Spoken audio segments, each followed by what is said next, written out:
Hello, everyone. This is Tom Fox. I'm the Compliance Evangelist, and I'd like to welcome you to episode 83 of This Week in FCPA for the week ending January 5, 2018, the Lost Our Minds edition. In this episode, Jay Rosen and myself take a look at some of the week's top compliance and ethics stories. We have a special guest, Jonathan Marks, joins us to discuss his new board and fraud blog. Some of the stories we take a look at are the continued fallout from the Keppel Offshore enforcement action, particularly involving the in-house lawyer, Jeffrey Chow, and the systemic nature of the corruption at the company. We consider Rick Messick's article in the Global Anti-Corruption blog about risk assessments. Jonathan Marks joins us, as I mentioned, to discuss his new blog. We take a look at an article from, I'm not even going to try to pronounce this guy's first name, but his last name is Diamantis, which appeared in the New York University blog, and it discusses the purpose of corporate enforcement in the context of asking whether it's deterrence or punishment. There is more fallout from the Och Ziff matter, where its former hedge fund executive Michael Cohn was indicted for fraud in an Africa investment scheme at the heart of the FCPA enforcement action. We talk about the conviction of the Turkish banker for his plot to the country's banking plots to evade Iranian sanctions. We take a look at the Petrobras settlement of the U.S. securities suit based upon corruption allegations for $2.95 billion. I discuss my January podcast series of 31 Days to a More Effective Compliance Program and announce my new next compliance masterclass. This is Tom Fox. This Week in FCPA is a part of the Compliance Podcast Network. Hello, everyone. This is Tom Fox, back for another episode of This Week in FCPA with my good friend and colleague, Jay Rosen. This is episode 83 for the week ending January 5, 2018, the Lost Our Minds edition. In this episode, Jay and I take a look at some of the top compliance stories over the past week. We are joined by a special guest, Jonathan Marks, to discuss his new board and fraud blog and the compliance masterclass that he and I are going to put on in Miami in February. So, Jay, with that, we had actually a pretty interesting week, it turned out. So why don't we hop right into it? Let's go all around the world in FCPA, starting in Singapore. What's happening there? So most of our listeners are probably aware of the Keppel Offshore FCPA settlement, which happened at the end of 2017, and not to stand on ceremony, but since that happened in 2017, I thought it might be interesting to take a look at the kind of fallout from that, which was one of the things that intrigued me, Jay, was we had an in-house lawyer pled guilty back in January, but the plea was announced in late December when the Keppel Offshore matter was announced. So it's really the first time we've had an in-house lawyer pleading guilty to being a part of the FCPA conspiracy. And it was a fellow named Jeffrey Chow, and he is a U.S. citizen working in Singapore for involved in Keppel's bribery in Brazil. He was a former member of the senior leadership team, and he got caught up in doing this. And one of the things that struck me was his mea culpa, that he said, I should have refused to draft the contract that we used for paying bribes, and I should have resigned from Keppel. And perhaps it's not too late for him to come to that realization, but it's certainly turned out to be a very expensive lesson for him as he's pled guilty and he's waiting for sentencing, which will happen later this year. Also is really the systemic nature of the corruption. When you have the in-house law department drafting bribery contracts, that's probably not a good sign, but it is a sign that there is a systemic bribery and corruption in your organization. And Dick Casson reported on both of these stories, and we've linked to that in the show notes, really, once again, belying the fact of, or the myth, rather, I should say, of the rogue employee.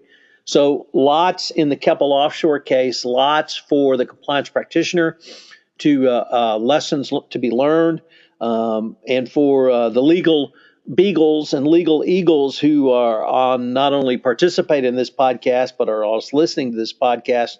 It's a very somber lesson on what can happen when you get caught up as a part of the bribery scheme itself. And just a couple technical facts. The fine is being split between Brazil, Singapore, and the U.S. Brazil gets half of it, of $211 million, and Singapore and U.S. each get $105 million. And the other interesting part here is that the DOJ granted Keppel full credit for its, quote, substantial cooperation, unquote. The cooperation included the remediation and an internal investigation, and with cooperation credit, Keppel received 25% discount of the bottom of the fee range. So to me, Jay, that shows that the new FCPA enforcement policy, the Department of Justice is using it. It's working. Keppel did not self-disclose, so they did not get more credit, but it demonstrates once again that if you do turn it around and you do cooperate and you extensively remediate, the DOJ will substantively provide you with credit for that.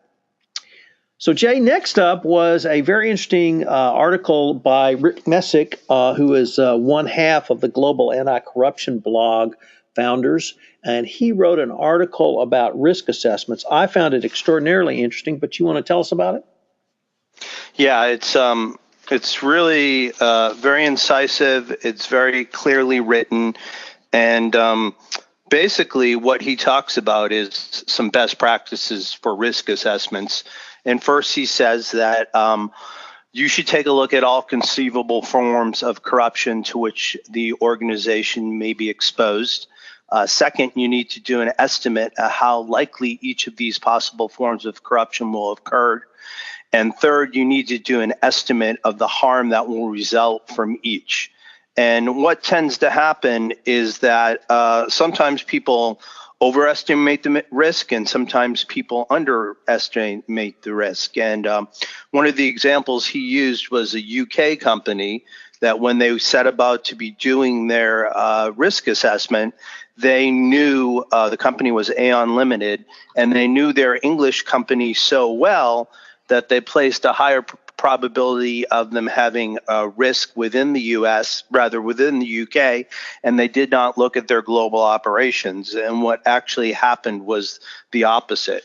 So he goes on into the article to talk about the best way to be doing risk assessments, and I just thought it was a very clear and concise approach and would be very useful for the risk assessment practitioners who listen in. Did you have any other thoughts on that, Tom? Yeah, I would. I really agree with your assessment, Jay. It was an excellent article. I had not really seen the formulation of what was needed and the critical steps articulated as well as Rick put into this article.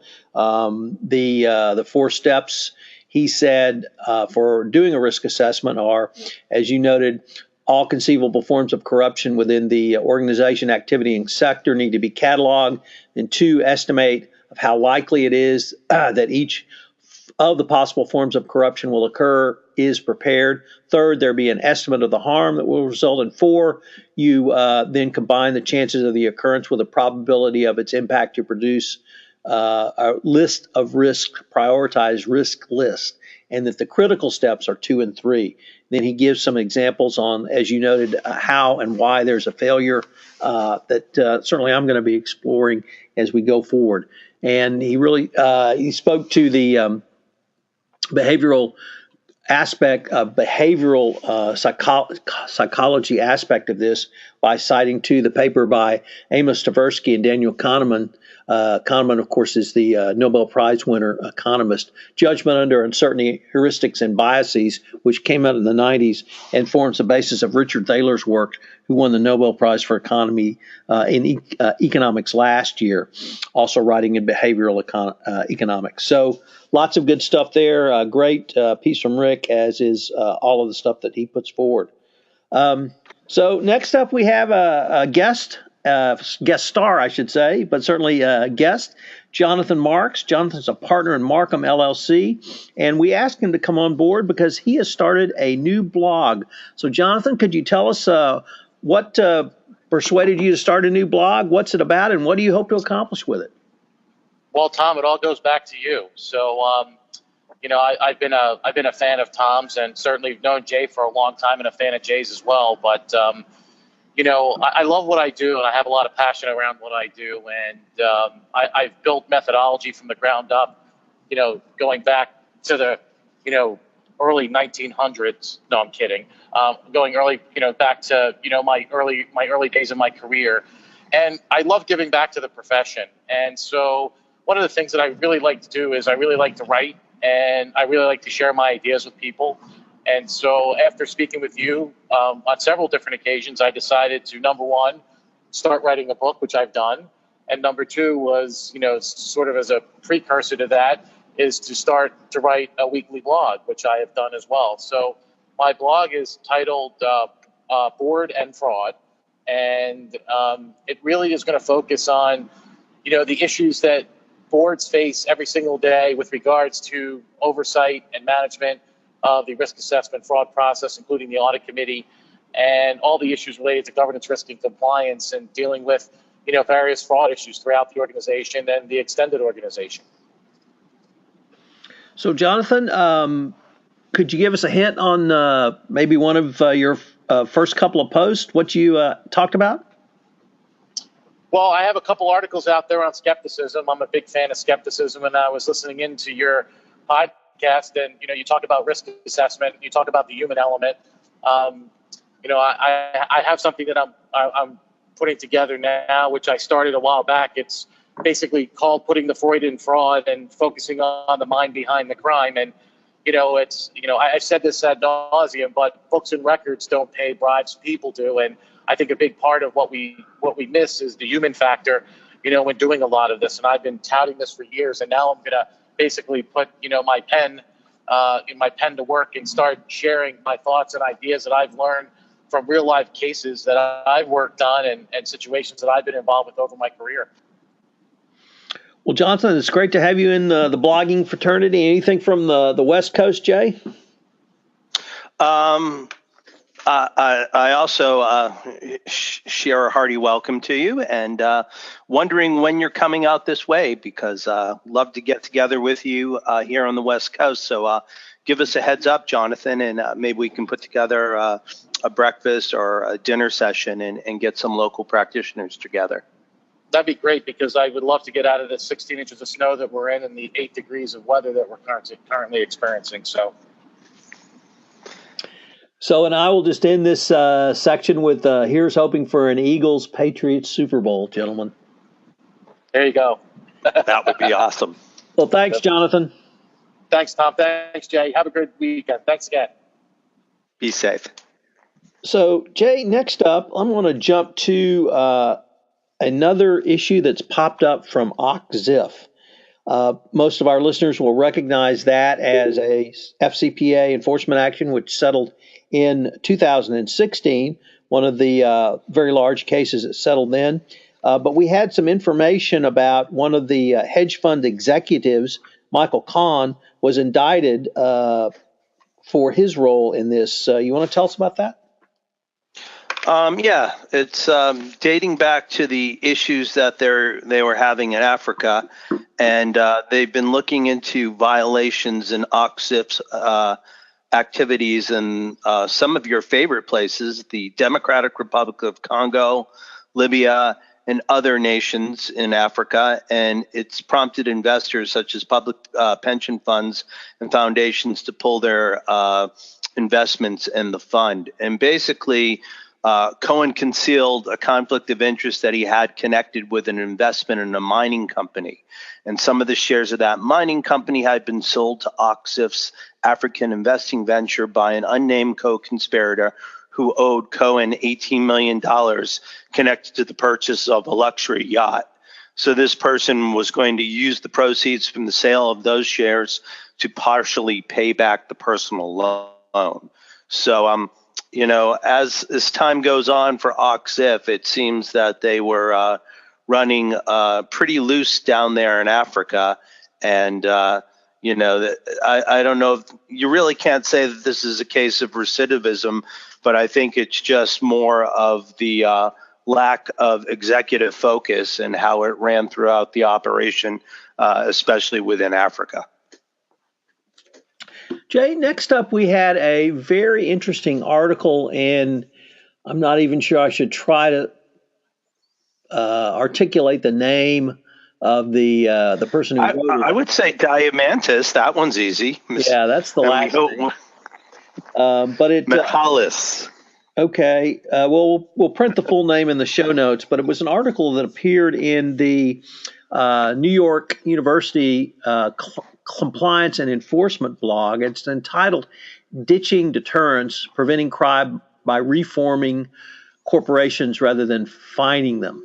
And not reforming the corporation, but reforming. And this is a very interesting proposal to try to change how enforcement occurs to move to more deterrent theory of enforcement. And it's really based upon the thing, or I guess the thing that struck me the most, Jay, was its opening sentence, which says that corporate criminal law operates firmly in a deterrence mode.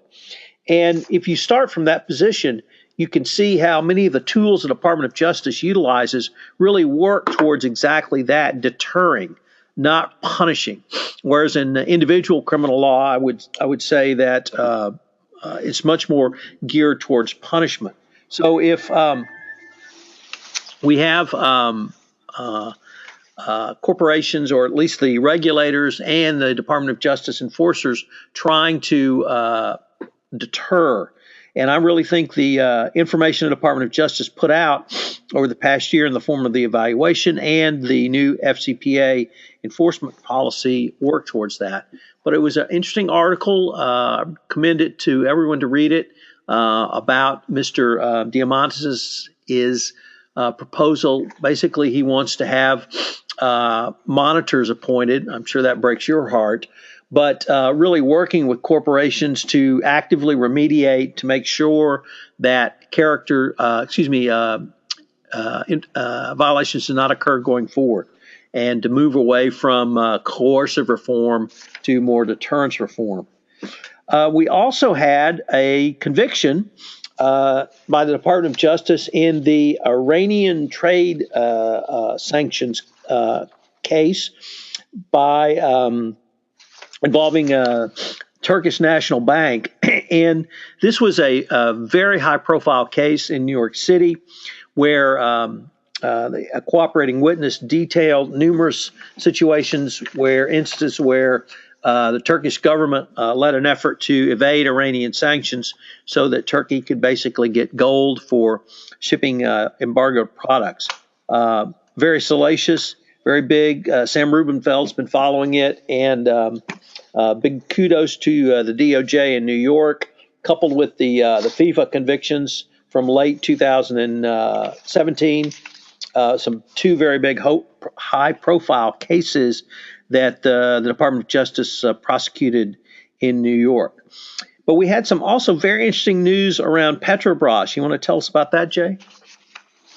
Yeah, they've settled one of the largest shareholders' action at $2.95 billion. And this specifically focuses on a class action suit for the U.S. depository shares. So this has nothing to do with the Petrobras securities that are hosted on the Sao Paulo exchange. And there was some very interesting timing in this matter because they were due to go to the Supreme Court this week to have some issues decided upon the nature of the class. And then they came up with this settlement that happened at the end of last year, and they alerted the court what they were gonna do. So our good friend Judge Rakoff is involved in this matter, and basically this settlement, if it's approved, would be the 5th largest U.S. securities class action settlement ever, only exceeded by, and this is really a list of shame, Enron at $7.2 billion, WorldCom at $6.1 billion, Tyco at $3.2 billion, and Cendant at $3.2 billion. So this is shaping up to be one of the most expensive follow-on securities settlements since the Avon settlement, which was back, I believe, in 2015. So big numbers out there. Kudos again to the Southern District of New York. And one interesting part that's that's all I got to say on Petrobras. Do you have anything more to add on that? Yeah. So actually, we have to give kudos to the plaintiff's lawyers who prosecuted this case. So shout out to the lead plaintiff's counsel in this case, successfully navigating it in front of not only Judge Rakoff, but winning in the Second Circuit. The case that gone to the Supreme Court, Jay, was on whether there could be a class certified. And that would have been a very interesting Supreme Court case for both argument and decision, but that's now mooted by this settlement. In addition to just the amount of the settlement, and you contrasted that with Avon, or compared it rather with Avon, and actually I would go the other way in contrasting, because the Avon follow-on shareholder lawsuit was $62 million. So here we have almost $3 billion. And this is a shareholder case. This is not the case against the company. This is not the case against the individuals. It's not the case against the people paying the bribes. This is Petrobras. So settling, as you correctly noted, in the United States with people who had purchased shares in the United States. This was not people who purchased shares in Brazil. That will probably be handled in Brazil. So one of the things that really intrigued me, though, was Henry Cutter's article in the Risk and Compliance Journal, where he interviewed or got some thoughts from Alexandra Raggi, the president of Trace International. And she, I thought, brought up a great point, which is that the amount, it's not simply the amount paid, the gross amount paid, but think about it in terms of the three different components of overall fines and penalties. So you have the investigative costs, which are generally 2 to 6 times the amount of the actual criminal penalty, which would be assessed by the DOJ or SEC. Then you have the cost of the fine and the disgorgement. And then there's this cost, the cost of defending and potentially settling one or more class action suits. And even with Avon, who was well north of $500 million, to have another $62 million, but here you have almost $3 billion. And Alexandra concludes her comments with, when companies are assessing the cost of their compliance program, they should look at their total exposure and not just the narrow cost of fines. So really a great way to think about your overall cost is driven home by this story.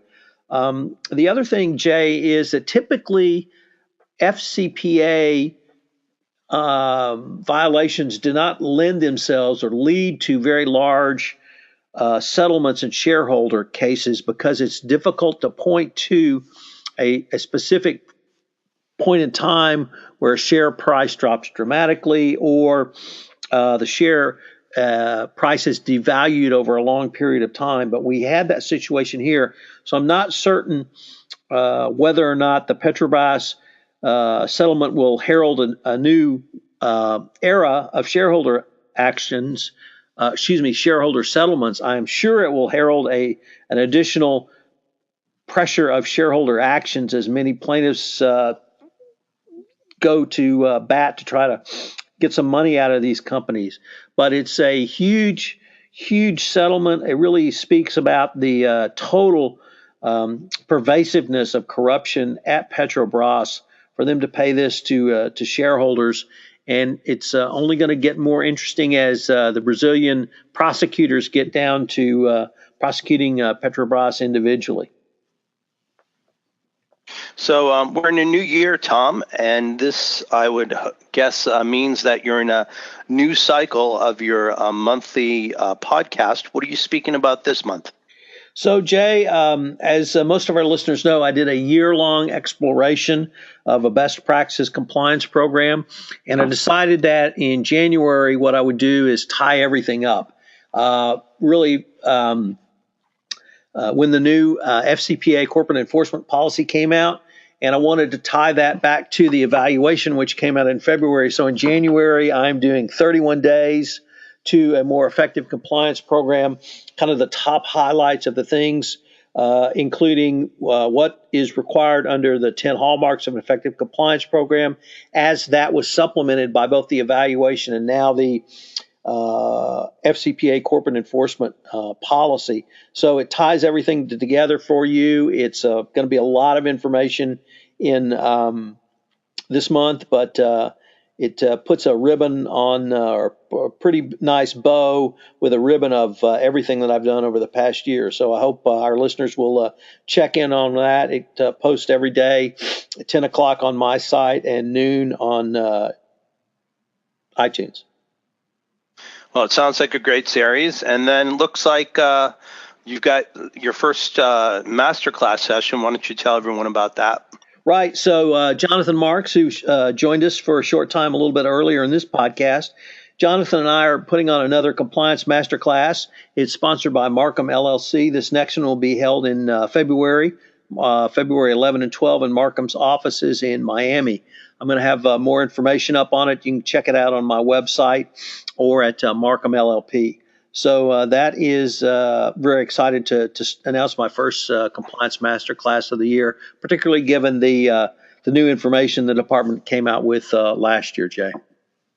Perfect. So I'm resting this weekend because I've got a bye week. So I'm going to try to heal up from my mental injuries and get back out there. You do not have an entrance in the playoffs, but any thoughts or anybody you're choosing to back? So as you correctly note, I really don't have a dog in this hunt. So, but my main man, fellow Michigander, U of M Go Bluer, Tom Brady is still playing. So I think I'm going to ride Brady as long as I can and see where that may take us. And see if there's been 6 is the 8 is great. There's been a lot of analysis from us chowder heads taking a look at last season. There was not much of a drop off for Brady because he only played 3/4 of a season thanks to the Deflategate thing. But in the year prior and this year, his last quarter of the season has seen his completion percentage dip down from around 70% to the low 60s. And also seen his interceptions going up. So some of the pundits here are wondering whether he's breaking down and, whether or not they should have traded Garoppolo. But I think in the way that Coach Belichick plans things, there's, it's good to have home field advantage. But I think also for somebody who's 40 years old and, is the leading quarterback in the NFL, this bye week is really crucial for somebody like Brady to, to heal up, to get mentally prepped and to move forward. And, you're in a situation now that if you win 3 games, you're going to win the Super Bowl. So did I do that right? Is it 3 games or 2 games if you have the bye? It's 3 games. Divisional, conference, and then Super Bowl. Right. So, that's what I'm looking towards. So it's nice that we can be unified on Big Blue, and then I guess then we'll start talking Celtics and Rockets as we progress along. Well, I'm going to start thinking about the Astros pretty soon because pitchers and catchers report in 5 weeks. 5 weeks. That's crazy. You want to take us home, Jay? Yes. So I'd like to thank everyone for joining us on the first podcast of the new year for the week ending January 5th, 2018, the Has He Lost His Mind episode. So on behalf of Tom Fox, the compliance evangelist, and myself, Jay Rosen, Mr. Monitors, we wish you all a great weekend and thank you for taking a look at the week in FCPA that was. Hello, everyone. This is Tom Fox again. I'd like to thank you for listening to this episode of This Week in FCPA with our special guest this week, Jonathan Marks.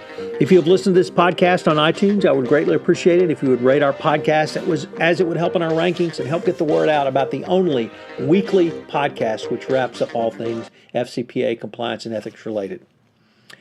If you have any questions, you can email me at tfox@tfoxlaw. You can email Rosen at j.rosen@affiliatedmonitors.com. This is Tom Fox. Thanks again for listening. I hope you'll join us next week for another episode of This Week in FCPA. This Week in FCPA is a part of the Compliance Podcast Network.